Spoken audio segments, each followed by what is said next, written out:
उत्सुक है। तो हम लोगों ने अभी 11 सीटों का अभी वो है जहां हम लोग इलेक्शन लड़ेंगे।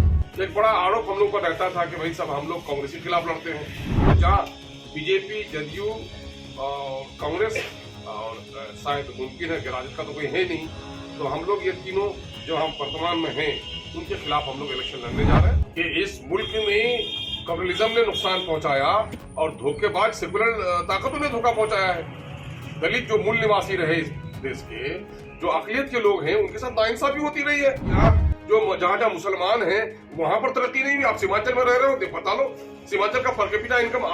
AIMIM ने बिहार में लोकसभा चुनाव में 11 सीटों पर अपने उम्मीदवार को उतारने का फैसला लिया है, जिसे लेकर प्रदेश अध्यक्ष अख्तरुल ईमान ने प्रेस कॉन्फ्रेंस कर अररिया, पूर्णिया, कटिहार, किशनगंज, दरभंगा, मुजफ्फरपुर, उजियारपुर, करकट, बक्सर, गया और भागलपुर से उम्मीदवार उतारने की जानकारी दी है। अख्तरुल ईमान ने कहा कि हम लोगों पर आरोप लगता रहा है कि हम सिर्फ कांग्रेस के खिलाफ ही चुनाव लड़ते हैं। इस बार जिन सीटों पर हमने या हमारी पार्टी ने चुनाव लड़ने का फैसला लिया है, उनमें अधिकतर सीट बीजेपी के पाले में है। इन सीटों पर कांग्रेस का कोई जनाधार नहीं है और आरजेडी इन सीटों पर चुनाव जीत नहीं सकती। बीजेपी के इन सीटों पर जीते हुए सांसदों के खिलाफ हम लोग चुनाव लड़ने जा रहे हैं। प्रत्याशियों के चयन को लेकर प्रक्रिया चल रही है। बहुत जल्द ही उम्मीदवारों के नाम की घोषणा कर दी जाएगी। 11 स्थानों पर जहां से काफी लोग उत्सुक हैं लड़ने के लिए, हमारे कार्यकर्ता और कई जो जिम्मेदार किस्म के लोग हैं हमारे प्रत्याशी बनने के लिए उत्सुक है। तो हम लोगों ने अभी 11 सीटों का अभी वो है जहां हम लोग इलेक्शन लड़ेंगे। वो सीटें हैं तो अररिया, पूर्णिया, कटिहार, किशनगंज, ये चारों जगह सीमांचल के हैं। यहाँ चारों जगह पर हम लोग अपना कैंडिडेट उतार रहे हैं। दरभंगा में उतार रहे हैं और मुजफ्फरपुर में, उजियारपुर में, काराकट में, बक्सर में, गया में और भागलपुर में। एक बड़ा आरोप हम लोग का रहता था कि भाई सब हम लोग कांग्रेस के खिलाफ लड़ते हैं।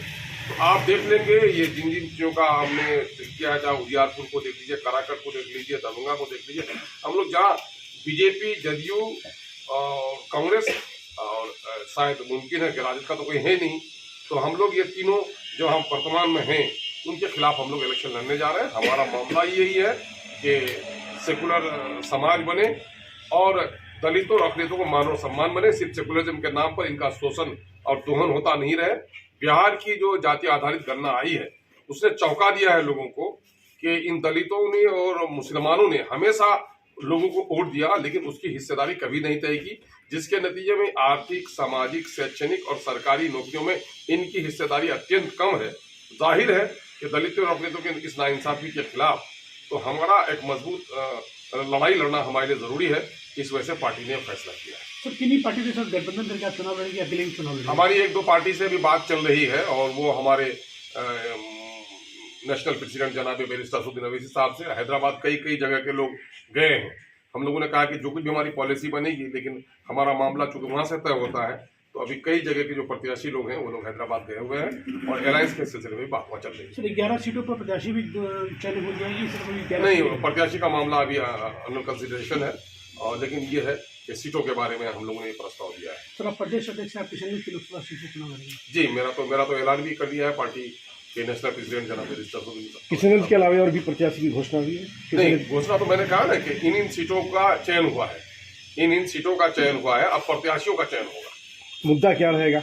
मुद्दा हमारे लिए तो वही है कि इस मुल्क में कम्युनिज्म ने नुकसान पहुंचाया और धोखेबाज सेकुलर ताकतों ने धोखा पहुंचाया है। दलित जो मूल निवासी रहे इस देश के, जो अकलियत के लोग हैं, उनके साथ नाइंसाफी होती रही है। और आज देश तरक्की कर गया है। वो पट्टियां जो जहां मुसलमान हैं वहां पर तरक्की नहीं हुई। आप सीमांचल में रह रहे हो, बता लो सीमांचल का पर कैपिटा इनकम आज भी सबसे कम है, नौकरी में हिस्सेदारी सबसे कम है। मामला यही है कि राज्य के दूसरे हिस्सों में भी हमारी हकमारी हो रही है। हम लोग तो चाहते ही हैं कि भाई हम लोग ये है दलितों को इंसाफ मिले और सेकुलर सरकार बने, तो हम लोग तो ये मामला कर ही रहे हैं। अभी हम लोग चाह रहे हैं अररिया से भी हमारे हम लोग तय कर लेंगे करीब, और कटिहार से अभी आदिल साहब का नाम हम लोगों के पहले से हो रहे हैं। उन्होंने असेंबली इलेक्शन भी छोड़ दिया था पार्टी के कामकाज की वजह से, और पार्टी के समर्थित कार्यकर्ता रहे, काफी दबाव है, तो आदिल हसन एडवोकेट वहाँ पर अभी उस पर पार्टी ने उसका प्रस्ताव भेजा। सर, अचानक तरीके से सीए की घोषणा कर दी गई थी सर, रमजान के दिन क्या आज इसी पर बता दें कि लोकसभा चुनाव को लेकर एनडीए गठबंधन हो या फिर इंडिया गठबंधन, दोनों में ही अभी सीटों के बंटवारे को लेकर पेच फंसा हुआ है। इस बीच अख्तरुल ईमान की पार्टी AIMIM ने बिहार में 11 लोकसभा सीट पर चुनाव लड़ने का ऐलान कर दिया है, तो वहीं AIMIM द्वारा सीटों की घोषणा किए जाने के बाद बिहार में सियासत की हवा गर्म हो गई है। पंजाब केसरी टीवी के लिए पटना से अभिषेक कुमार सिंह की रिपोर्ट। हमसे जुड़े रहने के लिए हमारे YouTube चैनल को सब्सक्राइब करें और नई वीडियो की नोटिफिकेशन के लिए बेल आइकॉन को दबाएं।